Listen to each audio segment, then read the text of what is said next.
Black Clock Audio Tales is brought to you by BunnySlippers.com. Check out their brand new Dino Sound Slippers. Super soft, super fun, super...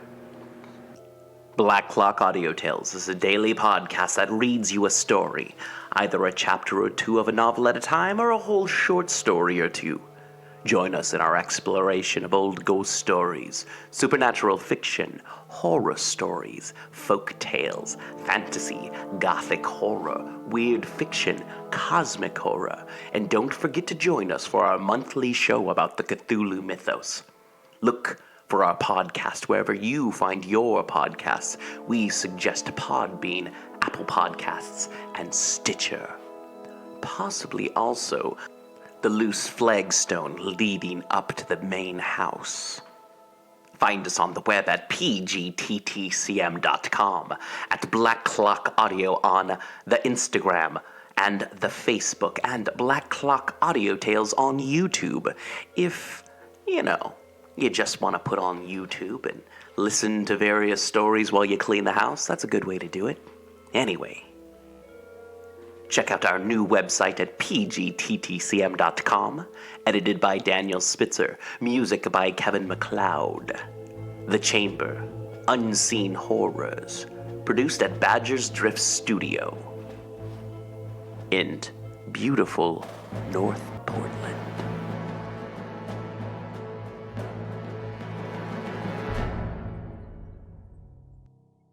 Some time elapsed before I learned the history of my friends. It was one which could not fail to impress itself deeply on my mind, unfolding as it did a number of circumstances, each interesting and wonderful to one so utterly inexperienced as I was. The name of the old man was de Lacy. He was descended from a good family in France, where he had lived for many years in affluence, respected by his superiors and beloved by his equals. His son was bred in the service of his country, and Agatha had ranked with ladies of the highest distinction. A few months before my arrival they had lived in a large and luxurious city called Paris, surrounded by friends and possessed of every enjoyment which virtue, refinement of intellect, or taste, accompanied by a moderate fortune, could afford. The father of Sophie had been the cause of their ruin. He was a Turkish merchant and had inhabited Paris for many years, when for some reason, which I could not learn, he became obnoxious to the government. He was seized and cast into prison the very day that Sophie arrived from Constantinople to join him. He was tried and condemned to death. The injustice of his sentence was very flagrant. All Paris was indignant, and it was judged that his religion and wealth, rather than the crime alleged against him, had been the cause of his condemnation. Felix had accidentally been present at the trial. His horror and indignation were uncontrollable when he heard the decision of the court. He made at that moment a solemn vow to deliver him, and then looked around for the means. After many fruitless attempts to gain admittance to the prison, he found a strongly grated window in an unguarded part of the building, which lighted the dungeon of the unfortunate Mohammedan, who, loaded in chains, waited in despair the execution of the barbarous sentence. Felix visited the grate at night, and made known to the prisoner his intentions in his favor. The Turk, amazed and delighted, endeavored to kindle the zeal of his deliverer by promises of reward and wealth. Felix rejected his offers with contempt, yet when he saw the lovely Sophie, who was allowed to visit her father, and who by her gestures expressed her lively gratitude, the youth could not help owning to his mind that the captive possessed a treasure which would fully reward his toil and hazard. The Turk quickly perceived the impression that his daughter had made on the heart of Felix, and endeavored to secure him more entirely in his interests by the promise of her hand in marriage so soon as he should be conveyed to a place of safety. Felix was too delicate to accept this offer, yet he looked forward to the probability of the event as the consummation of his happiness. During the ensuing days, while the preparations were going forward for the escape of the merchant, the zeal of Felix was warmed by several letters that he received from this lovely girl, who found means to express her thoughts in the language of her lover by the aid of an old man, a servant of her father who understood French. She thanked him in the most ardent terms for his intended service towards her parent, and at the same time she gently deplored her own fate. I have copies of these letters, for I found means during my residence in the hovel to procure the implements of writing, and the letters were often in the hands of Felix or Agatha. Before I depart, I will give them to you. They will prove the truth of my tale, but at present, as the sun is already far declined, I shall only have time to repeat the substance of them to you. Safi related that her mother was a Christian Arab, seized and made a slave by the Turks. Recommended by her beauty, she had won the heart of the father of Safi, who married her. The young girl spoke in high and enthusiastic terms of her mother, who, born in freedom, spurned the bondage to which she was now reduced. She instructed her daughter in the tenets of her religion, and taught her to aspire to higher powers of intellect and an independence of spirit forbidden to the female followers of Muhammad. This lady died, but her lessons were indelibly impressed on the mind of Safi, who sickened at the prospect of again returning to Asia and being immured within the walls of a harem, allowed only to occupy herself with infantile amusements, ill-suited to the temper of her soul, now accustomed to grand ideas and a noble emulation for virtue. The prospect of marrying a Christian and remaining in a country where women were allowed to take a rank in society was enchanting to her. The day for the execution of the Turk was fixed, but on the night previous to it he quitted his prison, and before morning was distant many leagues from Paris. Felix had procured passports in the name of his father, sister, and himself. He had previously communicated his plan to the former, who aided the deceit by quitting his house under the pretense of a journey, and concealed himself, with his daughter, in an obscure part of Paris. Felix conducted the fugitives through France to Lyons, and across Mont-Cenis to Leghorn, where the merchant had decided to wait a favorable opportunity of passing into some part of the Turkish dominions. Safi resolved to remain with her father until the moment of his departure, before which time the Turk renewed his promise that she should be united to his deliverer, and Felix remained with them in expectation of that event. And in the meantime he enjoyed the society of the Arabian, who exhibited towards him the simplest and tenderest affection. They conversed with one another through the means of an interpreter, and sometimes with the interpretation of looks, and Safi sang to him the divine airs of her native country. The Turk allowed this intimacy to take place and encouraged the hopes of the youthful lovers, while in his heart he had formed far other plans.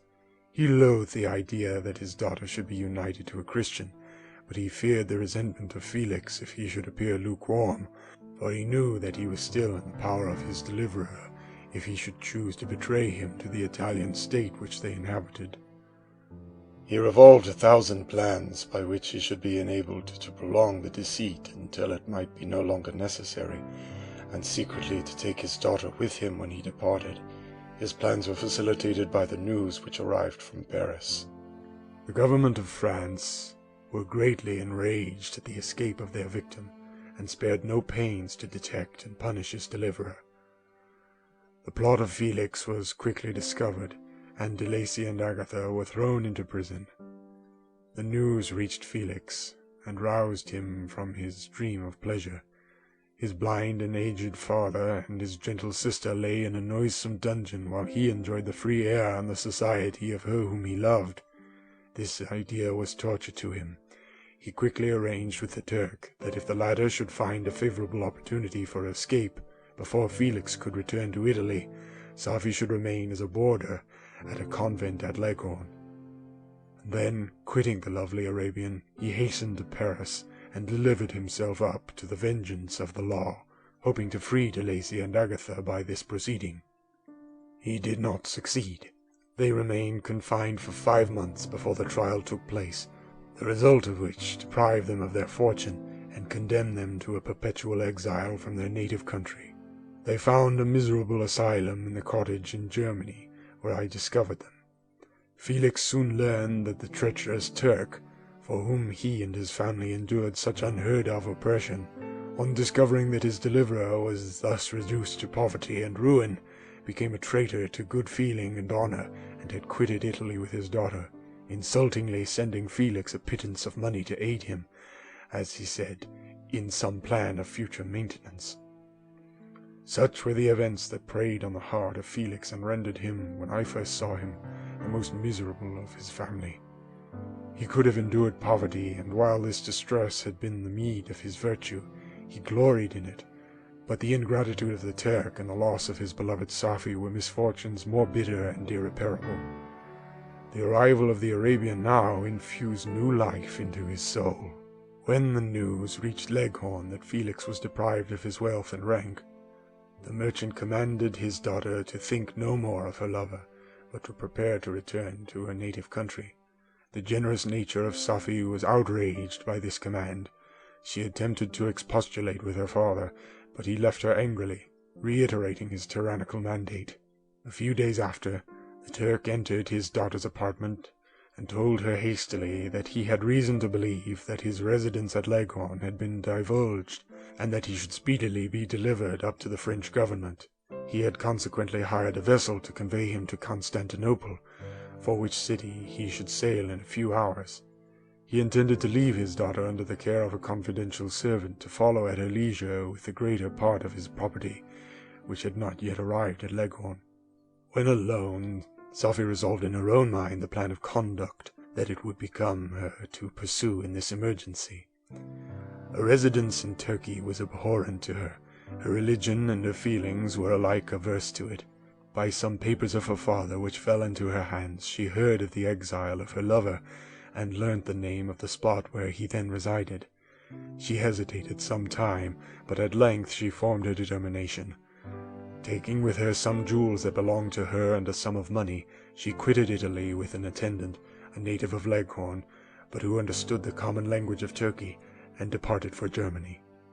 She arrived in safety at a town about 20 leagues from the cottage of de Lacy, when her attendant fell dangerously ill. Safi nursed her with the most devoted affection, but the poor girl died, and the Arabian was left alone.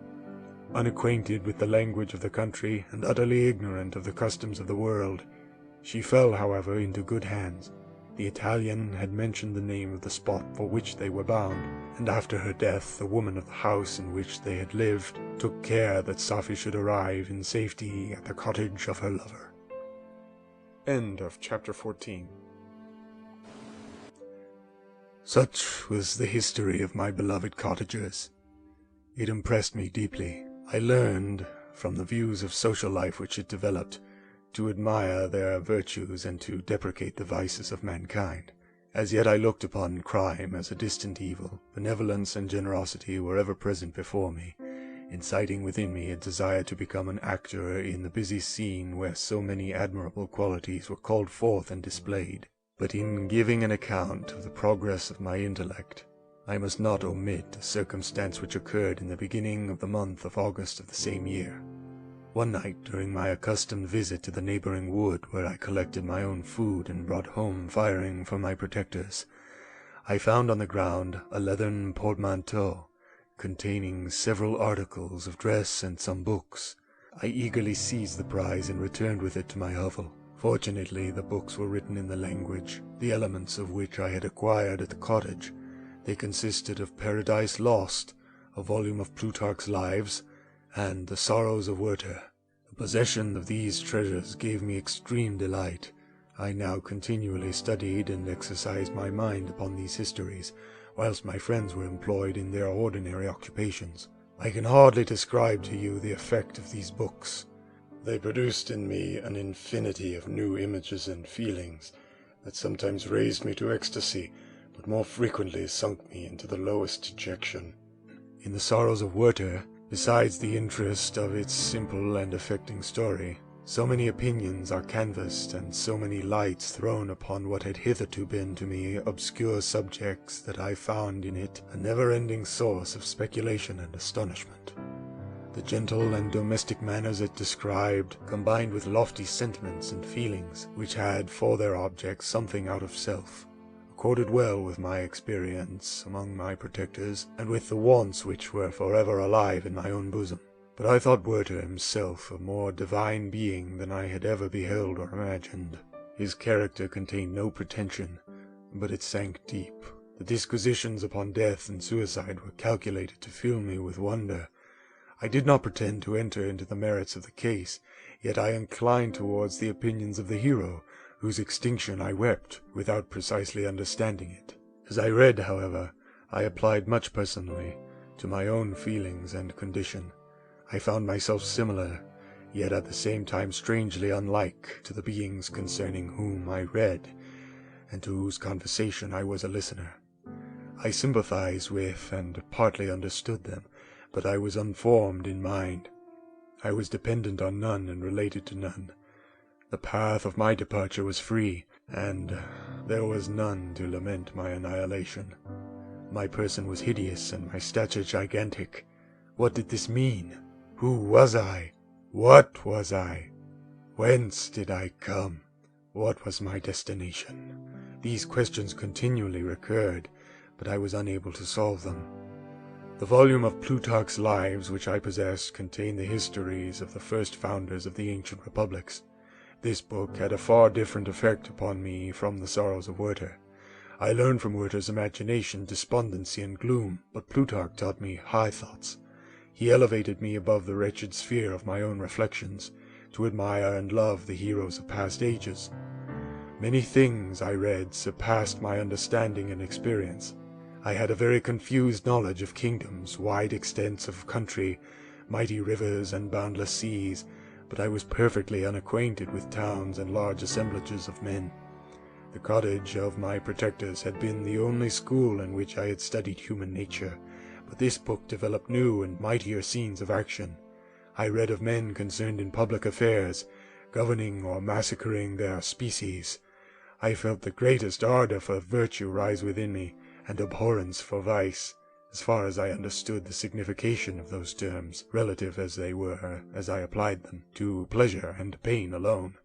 Induced by these feelings, I was of course led to admire peaceable lawgivers, Numa, Solon, and Lycurgus, in preference to Romulus and Theseus. The patriarchal lives of my protectors caused these impressions to take a firm hold on my mind. Perhaps if my first introduction to humanity had been made by a young soldier, burning for glory and slaughter, I should have been imbued with different sensations. But Paradise Lost excited different and far deeper emotions. I read it, as I had read the other volumes which had fallen into my hands, as a true history. It moved every feeling of wonder and awe that the picture of an omnipotent God warring with his creatures was capable of exciting. I often referred the several situations, as their similarity struck me, to my own. Like Adam, I was apparently united by no link to any other being in existence, but his state was far different from mine in every other respect. He had come forth from the hands of God, a perfect creature, happy and prosperous, guarded by the especial care of his Creator. He was allowed to converse with and acquire knowledge from beings of a superior nature. But I was wretched, helpless, and alone. Many times I considered Satan as the fitter emblem of my condition, for often, like him, when I viewed the bliss of my protectors, the bitter gall of envy rose within me. Another circumstance strengthened and confirmed these feelings. Soon after my arrival in the hovel, I discovered some papers in the pocket of the dress which I had taken from your laboratory.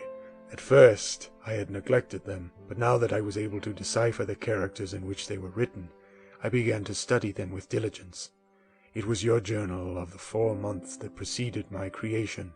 You minutely described in these papers every step you took in the progress of your work. This history was mingled with accounts of domestic occurrences. You doubtless recollect these papers. Here they are. Everything is related in them which bears reference to my accursed origin. The whole detail of that series of disgusting circumstances which produced it is set in view.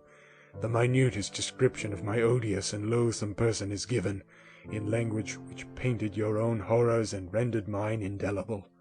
I sickened as I read. "Hateful day when I received life!" I exclaimed in agony. "Accursed Creator! Why did you form a monster so hideous that even you turned from me in disgust? God in pity made man beautiful and alluring, after his own image, but my form is a filthy type of yours, more horrid even from the very resemblance. Satan had his companions, fellow devils, to admire and encourage him, but I am solitary and abhorred." These were the reflections of my hours of despondency and solitude. But when I contemplated the virtues of the cottagers, their amiable and benevolent dispositions, I persuaded myself that when they should become acquainted with my admiration of their virtues, they would compassionate me and overlook my personal deformity. Could they turn from their door one, however monstrous, who solicited their compassion and friendship? I resolved at least not to despair, but in every way to fit myself for an interview with them which would decide my fate. I postponed this attempt for some months longer, for the importance attached to its success inspired me with a dread lest I should fail. Besides, I found that my understanding improved so much with every day's experience that I was unwilling to commence this undertaking until a few more months should have added to my sagacity. Several changes in the meantime took place in the cottage. The presence of Safie diffused happiness among its inhabitants, and I also found that a greater degree of plenty resigned there. Felix and Agatha spent more time in amusement and conversation, and were assisted in their labors by servants. They did not appear rich, but they were contented and happy. Their feelings were serene and peaceful, while mine became every day more tumultuous. Increase of knowledge only discovered to me more clearly what a wretched outcast I was. I cherished hope, it is true, but it vanished when I beheld my person reflected in water or my shadow in the moonshine, even as that frail image, and that inconstant shade. I endeavored to crush these fears and to fortify myself for the trial which in a few months I resolved to undergo, and sometimes I allowed my thoughts, unchecked by reason, to ramble in the fields of paradise, and dared to fancy amiable and lovely creatures sympathizing with my feelings and cheering my gloom. Their angelic countenances breathed smiles of consolation. But it was all a dream. No Eve soothed my sorrows nor shared my thoughts. I was alone. I remembered Adam's supplication to his Creator, but where was mine? He had abandoned me, and in the bitterness of my heart I cursed him. Autumn thus passed. I saw with surprise and grief the leaves decay and fall, and nature again assumed the barren and bleak appearance it had worn when I first beheld the woods and lovely moon. Yet I did not heed the bleakness of the weather.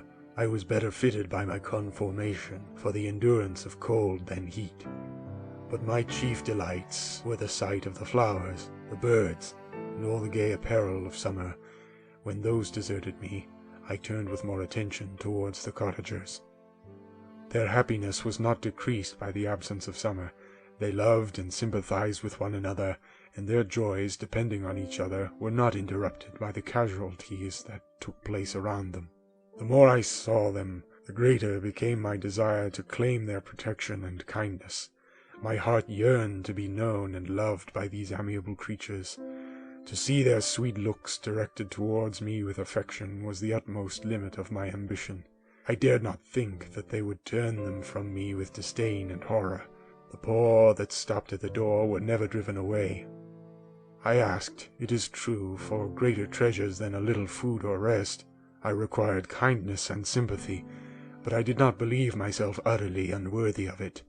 The winter advanced, and an entire revolution of the seasons had taken place since I awoke into life. My attention at this time was solely directed towards my plan of introducing myself into the cottage of my protectors. I revolved many projects, but that on which I finally fixed was to enter the dwelling when the blind old man should be alone. I had sagacity enough to discover that the unnatural hideousness of my person was the chief object of horror with those who had formerly beheld me.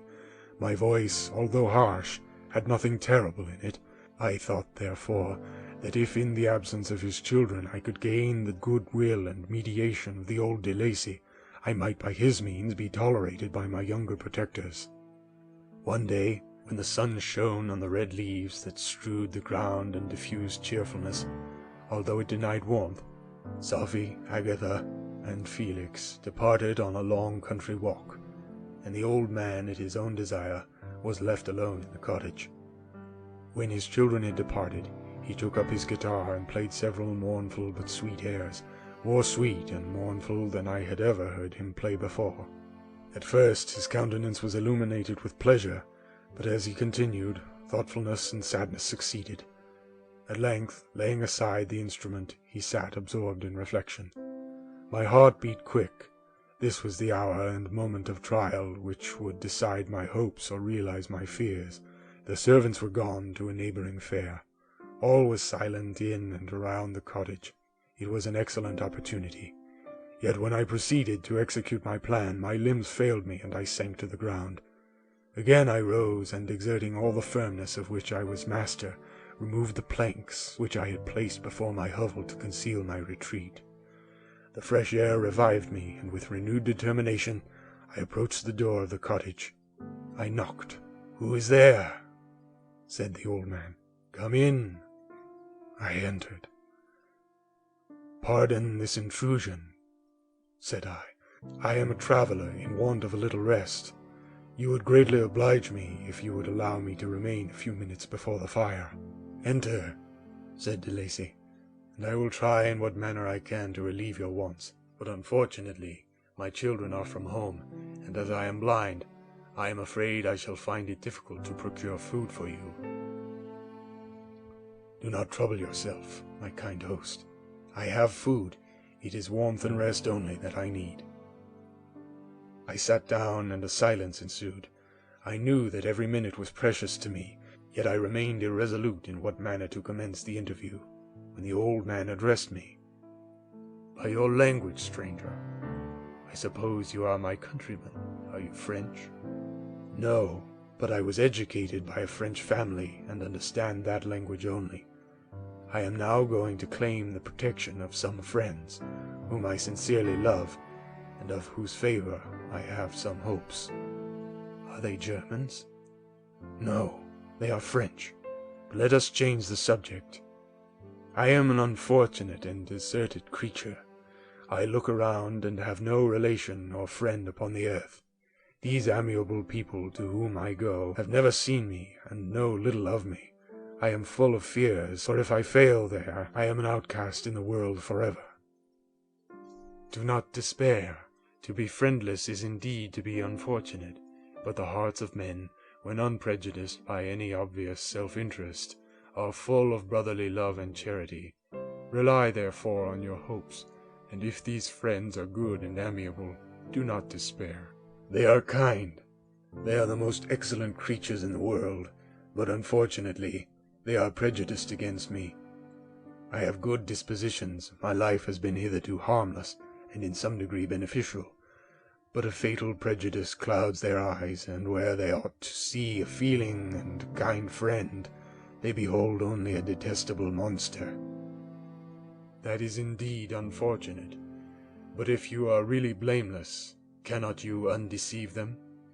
"I am about to undertake that task, and it is on that account that I feel so many overwhelming terrors. I tenderly love these friends. I have, unknown to them, been for many months in the habits of daily kindness towards them, but they believe that I wish to injure them, and it is that prejudice which I wish to overcome." "Where do these friends reside?" "Near this spot." The old man paused, and then continued. "If you will unreservedly confide to me the particulars of your tale, I perhaps may be of use in undeceiving them. I am blind and cannot judge of your countenance, but there is something in your words which persuades me that you are sincere. I am poor and an exile, but it will afford me true pleasure to be in any way serviceable to a human creature." "Excellent man, I thank you and accept your generous offer. You raise me from the dust by this kindness, and I trust that, by your aid, I shall not be driven from the society and sympathy of your fellow creatures." "Heaven forbid, even if you were really criminal, for that can only drive you to desperation, and not instigate you to virtue. I also am unfortunate.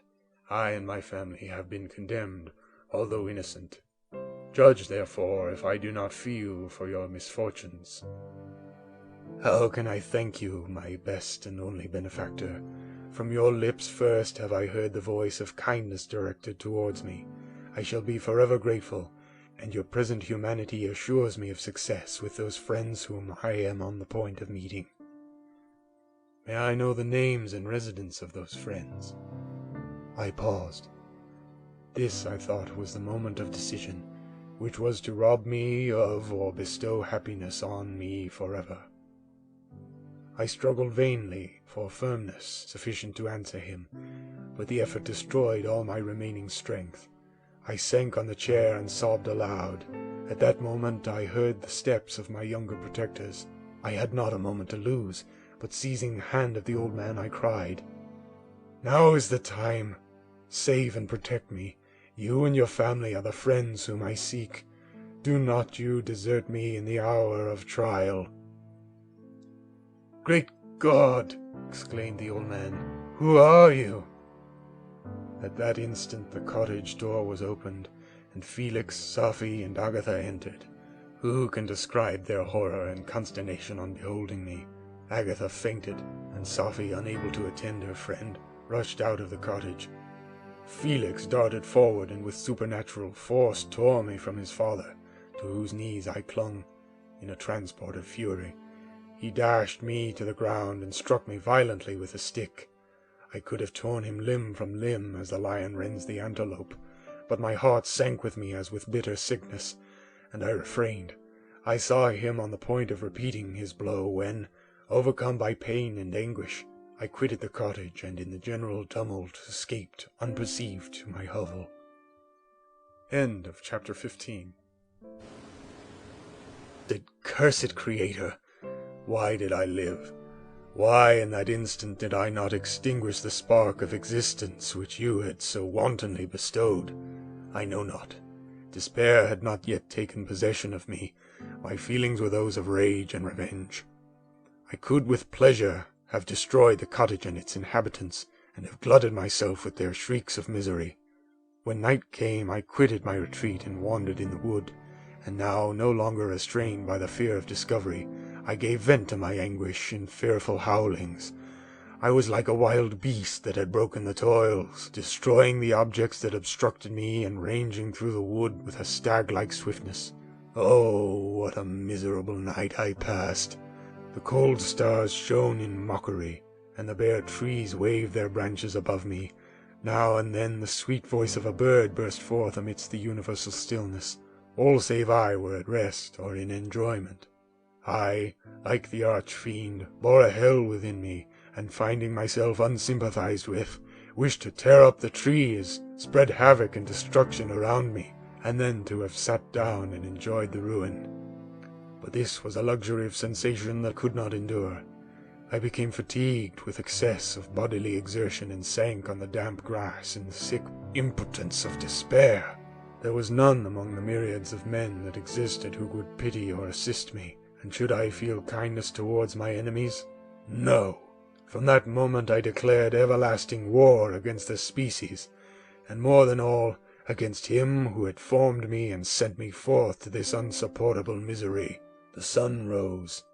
I heard the voices of men, and knew that it was impossible to return to my retreat during that day. Accordingly I hid myself in some thick underwood, determining to devote the ensuing hours to reflection on my situation. The pleasant sunshine and the pure air of day restored me to some degree of tranquillity, and when I considered what I had passed at the cottage, I could not help believing that I had been too hasty in my conclusions. I had certainly acted imprudently. It was apparent that my conversation had interested the father in my behalf, and I was a fool in having exposed my person to the horror of his children. I ought to have familiarized the old de Lacy to me, and by degrees to have discovered myself to the rest of his family, when they should have been prepared for my approach. But I did not believe my errors to be irretrievable, and after much consideration I resolved to return to the cottage, seek the old man, and by my representations win him to my party.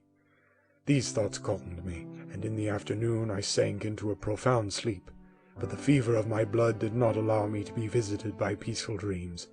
The horrible scene of the preceding day was forever acting before my eyes. The females were flying, and the enraged Felix tearing me from his father's feet. I awoke, exhausted, and finding that it was already night, I crept forth from my hiding place and went in search of food. When my hunger was appeased, I directed my steps toward the well-known path that conducted to the cottage. All there was at peace. I crept into my hovel and remained in silent expectation of the accustomed hour when the family arose. That hour passed, the sun mounted high in the heavens, but the cottagers did not appear. I trembled violently, apprehending some dreadful misfortune. The inside of the cottage was dark, and I heard no motion. I cannot describe the agony of this suspense. Presently 2 countrymen passed, but pausing near the cottage they entered into conversation, using violent gesticulations, but I could not understand what they said, as they spoke the language of the country, which differed from that of my protectors. Soon after, however, Felix approached with another man. I was surprised, as I knew that he had not quitted the cottage that morning, and waited anxiously to discover from his discourse the meaning of these unusual appearances. "Do you consider," said his companions to him, "that you will be obliged to pay 3 months' rent and to lose the produce of your garden? I do not wish to take any unfair advantage, and I beg, therefore, that you will take some days to consider of your determination." "It is utterly useless," replied Felix. "We can never again inhabit your cottage. The life of my father is in the greatest danger, owing to the dreadful circumstance that I have related. My wife and my sister will never recover from their horror. I entreat you not to reason with me any more. Take possession of your tenement, and let me fly from this place." Felix trembled violently as he said this. He and his companion entered the cottage, in which they remained for a few minutes and then departed. I never saw any of the family of de Lacy more. I continued for the remainder of the day in my hovel in a state of utter and stupid despair. My protectors had departed and had broken the only link that held me to the world. For the first time the feelings of revenge and hatred filled my bosom, and I did not strive to control them, but allowing myself to be borne away by the stream, I bent my mind toward injury and death. When I thought of my friends, of the mild voice of de Lacy, the gentle eyes of Agatha, and the exquisite beauty of the Arabian, these thoughts vanished, and a gush of tears somewhat soothed me. But again, when I reflected that they had spurned and deserted me, anger returned. A rage of anger, and unable to injure anything human, I turned my fury towards inanimate objects. As night advanced, I placed a variety of combustibles around the cottage, and after having destroyed every vestige of cultivation in the garden, I waited with forced impatience until the moon had sunk to commence my operations. As the night advanced, a fierce wind arose from the woods and quickly dispersed the clouds that had loitered in the heavens. The blast tore along like a mighty avalanche and produced a kind of insanity in my spirits that burst all bounds of reason and reflection. I lighted the dry branch of a tree and danced with fury around the devoted cottage, my eyes still fixed on the western horizon, the edge of which the moon nearly touched. A part of its orb was at length hid, and I waved my brand. It sank, and with a loud scream I fired the straw and heath and the bushes which I had collected. The wind fanned the fire, and the cottage was quickly enveloped by the flames, which clung to it and licked it with their forked and destroying tongues. As soon as I was convinced that no assistance could save any part of the habitation, I quitted the scene and sought for refuge in the woods. And now, with the world before me, whither should I bend my steps? I resolved to fly far from the scene of my misfortunes, but to me, hated and despised, every country must be equally horrible. At length the thought of you crossed my mind. I learned from your papers that you were my father, my creator, and to whom could I apply with more fitness than to him who had given me life? Among the lessons that Felix had bestowed upon Safi, geography had not been omitted. I had learned from these the relative situations of the different countries of the earth. You had mentioned Geneva as the name of your native town, and towards this place I resolved to proceed. But how was I to direct myself? I knew that I must travel in a southwesterly direction to reach my destination, but the sun was my only guide. I did not know the names of the towns that I was to pass through, nor could I ask information from a single human being. But I did not despair. From you only could I hope for succor, although towards you I felt no sentiment but that of hatred. Unfeeling, heartless creator, you had endowed me with perceptions and passions, and then cast me abroad an object for the scorn and horror of mankind. But on you only had I any claim for pity and redress, and from you I determined to seek that justice which I vainly attempted to gain from any other being that wore the human form. My travels were long, and the sufferings I endured intense. It was late in autumn when I quitted the district where I had so long resided. I travelled only at night, fearful of encountering the visage of a human being. Nature decayed around me, and the sun became heatless. Rain and snow poured around me. Mighty rivers were frozen. The surface of the earth was hard and chill and bare, and I found no shelter. O earth! How often did I imprecate curses on the cause of my being! The mildness of my nature had fled, and all within me was turned to gall and bitterness. The nearer I approached to your habitation, the more deeply did I feel the spirit of revenge enkindled in my heart. Snow fell, and the waters were hardened, but I rested not. A few incidents now and then directed me, and I possessed a map of the country. But I often wandered wide from my path. The agony of my feelings allowed me no respite. No incident occurred from which my rage and misery could not extract its food. But a circumstance that happened when I arrived on the confines of Switzerland, when the sun had recovered its warmth and the earth again began to look green, confirmed in an especial manner the bitterness and horror of my feelings. I generally rested during the day, and travelled only when I was secured by night from the view of man. One morning, however, finding that my path lay through a deep wood, I ventured to continue my journey after the sun had risen. The day, which was one of the first of spring, cheered even me by the loveliness of its sunshine and the balminess of the air. I felt emotions of gentleness and pleasure, that had long appeared dead, revive within me. Half surprised by the novelty of these sensations, I allowed myself to be borne away by them, and forgetting my solitude and deformity, dared to be happy.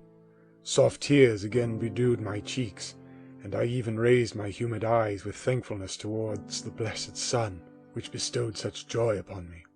I continued to wind among the paths of the wood until I came to its boundary, which was skirted by a deep and rapid river, into which many of the trees bent their branches, now budding with the fresh spring. Here I paused, not exactly knowing what path to pursue, when I heard the sound of voices that induced me to conceal myself under the shade of a cypress. I was scarcely hid when a young girl came running towards the spot where I was concealed, laughing, as if she ran from someone in sport. She continued her course along the precipitous sides of the river, when suddenly her foot slipped, and she fell into the rapid stream. I rushed from my hiding place, and with extreme labor, from the force of the current, saved her and dragged her to shore.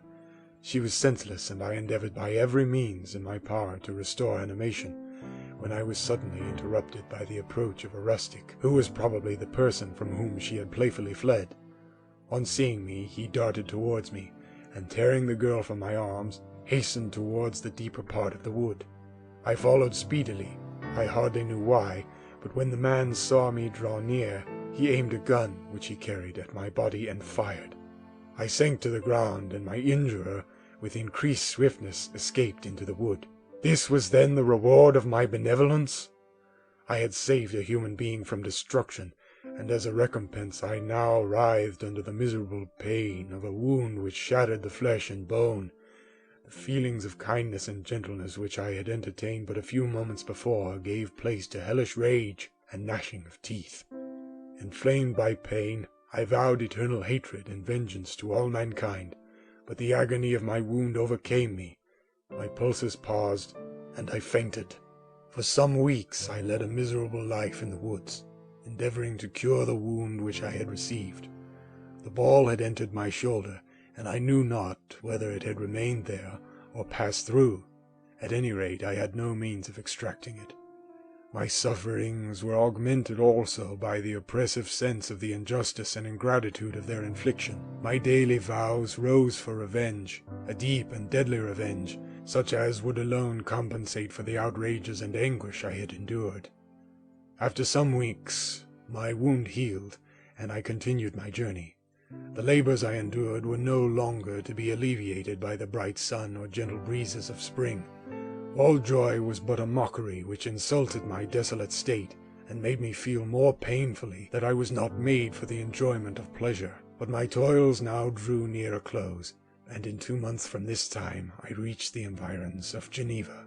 It was evening when I arrived, and I retired to a hiding place among the fields that surround it to meditate on what manner I should apply to you.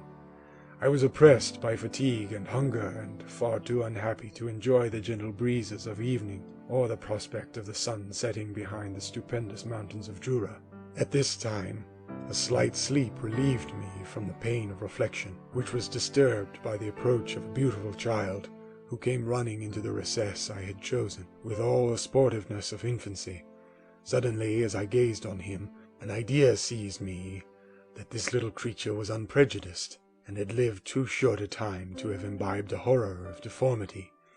If, therefore, I could seize him and educate him as my companion and friend, I should not be so desolate in this peopled earth. Urged by this impulse, I seized on the boy as he passed and drew him towards me. As soon as he beheld my form, he placed his hands before his eyes and uttered a shrill scream. I drew his hand forcibly from his face and said, "Child, what is the meaning of this? I do not intend to hurt you. Listen to me." He struggled violently. "Let me go," he cried. "Monster! Ugly wretch! You wish to eat me and tear me to pieces. You are an ogre. Let me go, or I will tell my papa." "Boy, you will never see your father again. You must come with me." "Hideous monster! Let me go. My papa is a syndic. He is Monsieur Frankenstein. He will punish you. You dare not keep me." "Frankenstein! You belong then to my enemy, to him towards whom I have sworn eternal revenge. You shall be my first victim." The child struggled and loaded me with epithets which carried despair to my heart. I grasped his throat to silence him, and in a moment he lay dead at my feet. I gazed on my victim, and my heart swelled with exultation and hellish triumph. Clapping my hands, I exclaimed, "I too can create desolation. My enemy is not invulnerable. This death will carry despair to him, and 1,000 other miseries shall torment and destroy him." As I fixed my eyes on the child, I saw something glittering on his breast. I took it. It was a portrait of a most lovely woman. In spite of my malignity, it softened and attracted me. For a few moments I gazed with delight on her dark eyes, fringed by deep lashes, and her lovely lips, but presently my rage returned. I remembered that I was forever deprived of the delights that such beautiful creatures could bestow, and that she whose resemblance I contemplated would, in regarding me, have changed that air of divine benignity to one expressive of disgust and affright. Can you wonder that such thoughts transported me with rage? I only wonder that at that moment, instead of venting my sensations in exclamations and agony, I did not rush among mankind and perish in the attempt to destroy them. While I was overcome by these feelings, I left the spot where I had committed the murder, and seeking a more secluded hiding place, I entered a barn which had appeared to me to be empty. A woman was sleeping on some straw.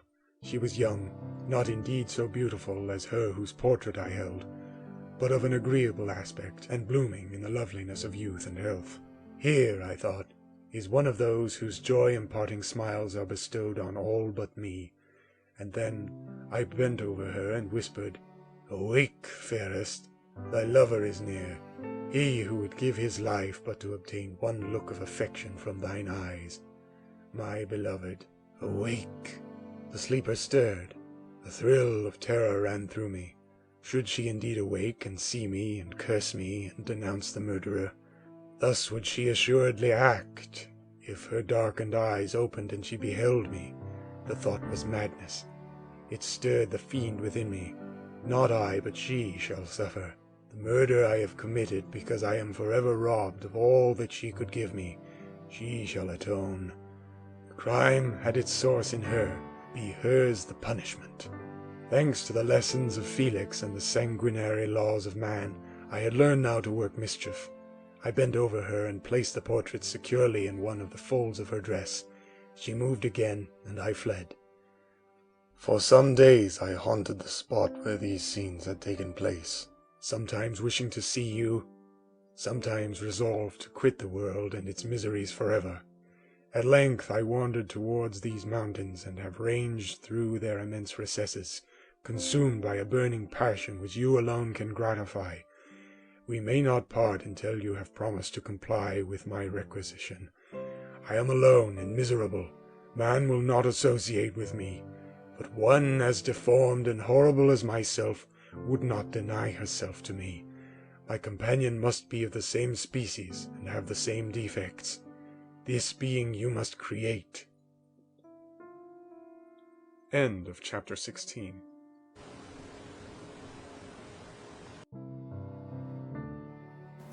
Thanks once again for listening to Black Clock Audio Tales. I've been your host and editor, DB Spitzer. All month long, June, Frankenstein, The Last Man, both stories by Shelley. And we're going to have some experts on to talk about Frankenstein and Mary Shelley in general and the Gothic tradition. So, that means Andrew Grace and, of course, Ken Hite, and also from Word Horde Press, Ross E. Lockhart. Not Loss E. Rockhart, but Ross E. Lockhart. All right. Thank you so much, and enjoy June.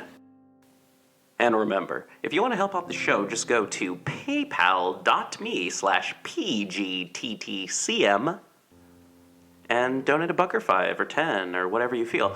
And also, if you want to be part of our patron scheme, go to pgttcm.podbean.com and donate. I mean, we've got a patron button there, just pgttcm.podbean.com and donate whatever you can. There's a patron button, and it'll help you out and tell you what to do. All right, thanks again.